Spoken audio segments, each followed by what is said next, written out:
Bismillahirrahmanirrahim. Assalamualaikum warahmatullahi wabarakatuh. Alhamdulillahirrahmanirrahim. Puji serta syukur mari kita panjatkan kepada Allah Subhanahu wa Ta'ala yang telah memberikan kesehatan serta kesempatan sehingga kita bisa mengerjakan tugas pembuatan makalah ini serta membuat video presentasi ini. Terima kasih kepada Ibu APT Lani Mulki SSI MSI yang telah memberikan kesempatan kepada kami. Kami dari kelompok 4 dengan beranggotakan Aldia Nur Syafa Waida dengan NPM 068, Ainur Laila dengan NPM 070, Winnie Dwi Yunianti dengan NPM 071, dan Almira Aziz dengan NPM 072 akan mempresentasikan hasil dari pembuatan makalah kami terkait anti kanker. Pembahasan yang akan kami paparkan pada kesempatan kali ini yaitu ada terkait anti kanker, ciri-ciri sel kanker, target kerja anti kanker, contoh obat, serta efek samping atau toksisitas.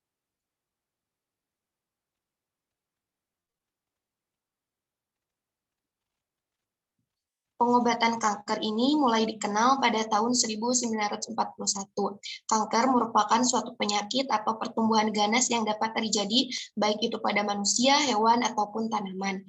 Nah, kanker ini bersifat memperbanyak sel yang berlebihan, umumnya embrional, mendesak, dan menghancurkan jaringan di sekitarnya atau invasif. Pertumbuhan dapat menyebar ke tempat-tempat yang jauh disebut metastasis.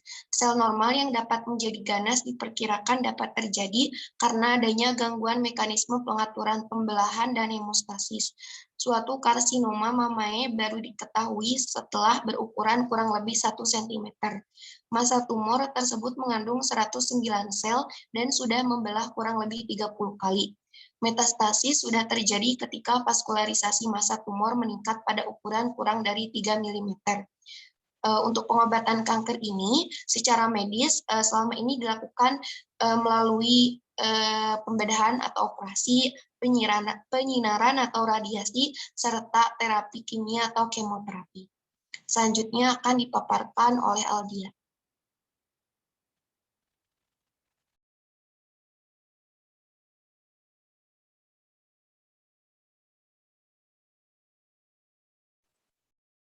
Baik, selanjutnya ada anti kanker. Kanker merupakan penyakit yang muncul karena adanya pertumbuhan jaringan dan sel yang tidak normal. Kanker merupakan salah satu penyakit yang berbahaya dan banyak membunuh manusia. Baik di negara industri ataupun negara berkembang, mempunyai angka kematian yang tinggi. Faktor yang dapat menyebabkan kanker dapat disebabkan dari luar, yaitu sinar ultraviolet, radiasi, virus, radikal bebas, infeksi, rokok, dan bahan kimia dari kehidupan sehari-hari.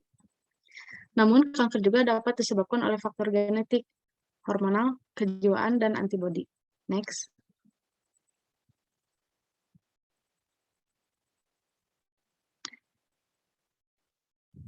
Berikut ada ciri-ciri dari sel kanker. Yang pertama, mempunyai sinyal pertumbuhan sendiri yang dapat memacu daur sel dan tidak dapat dihentikan. Hal ini juga meningkatkan peningkatan pertumbuhan yang tak terduga. Yang kedua, tidak adanya program apoptosis atau kemampuan melakukan program bunuh diri, sehingga sel tersebut tidak pernah menua. Yang ketiga, sel menyebar ke jaringan yang lain yang disebut metastasi. Yang keempat, dapat mereplikasi diri sendiri tanpa batas.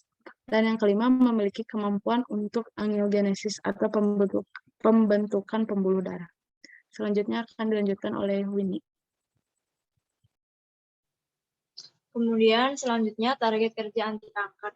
Target kerja anti kanker ini terdiri dari 7 bagian. Yang pertama adalah agen pengalkilasi. Zat pengalkilasi ini digunakan dalam kemoterapi kanker secara luas karena efektif dalam mematikan sel kanker melalui reaksinya yang langsung dengan DNA dalam sel kanker, sehingga DNA kehilangan kemampuannya untuk melakukan replikasi sel. Yang kedua adalah anti-metabolit.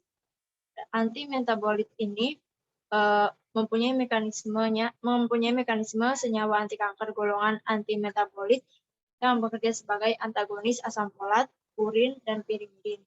Hal ini berkaitan dengan struktur obat yang mirip dengan 3 metabolit tersebut.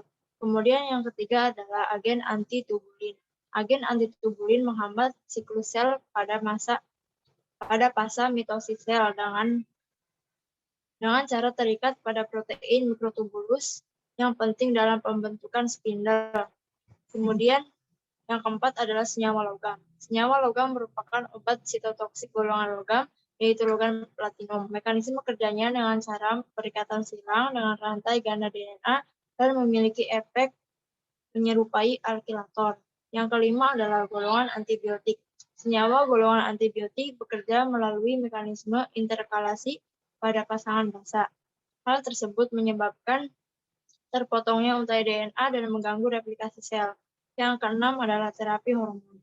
Obat golongan hormonal digunakan untuk mengobati tumor-tumor yang sensitif hormon seperti tumor payudara, prostat, dan uterus. Tujuan penggunaan obat ini adalah mengurangi kadar hormon yang merangsang pertumbuhan tumor atau memblok reseptor untuk hormon.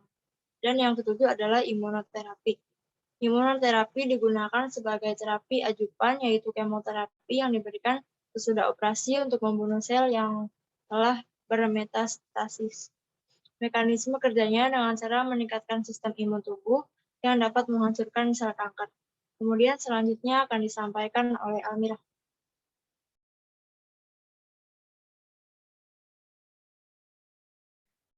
Contoh obat anti kanker yang pertama, golongan pengakilasi contohnya seperti mecloretamine, melphalan, dan chlorambucil. Kemudian golongan antimetabolit contohnya seperti methotrexate, pemetrexate, natrium. Kemudian golongan antitubilin contohnya seperti vincristin, vincristin sulfat, vinblastine, dan vinblastine sulfat. Kemudian golongan terapi hormon yaitu tamoxifen, raloxifen, dan azoxifen. Kemudian golongan target molekular yaitu bexaroten, tretinoin, alitretinoin, dan pazopanib. Kemudian golongan senyawa logam contohnya karboplatin, kisplatin, dan oksaplatin. Kemudian golongan antibiotik contohnya doxorubisin, daunorubisin, valrubisin, epirubisin, bleomisin, dan hidroksiurea. Next.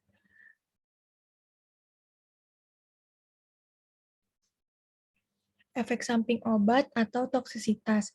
Kebanyakan obat anti kanker yang beredar saat ini bersifat sitotoksik. Pada kemoterapi dilakukan kombinasi yang terdiri dari beberapa obat anti kanker. Hal ini tentu dapat menimbulkan efek samping yang semakin kompleks sehingga toksisitas obat anti kanker meningkat. Toksisitas yang umum terjadi antara lain yaitu toksisitas hematologi, gastrointestinal kulit, toksisitas terhadap folikel rambut, toksisitas terhadap sistem saraf, toksisitas pada organ vital, dan toksisitas saluran kemih.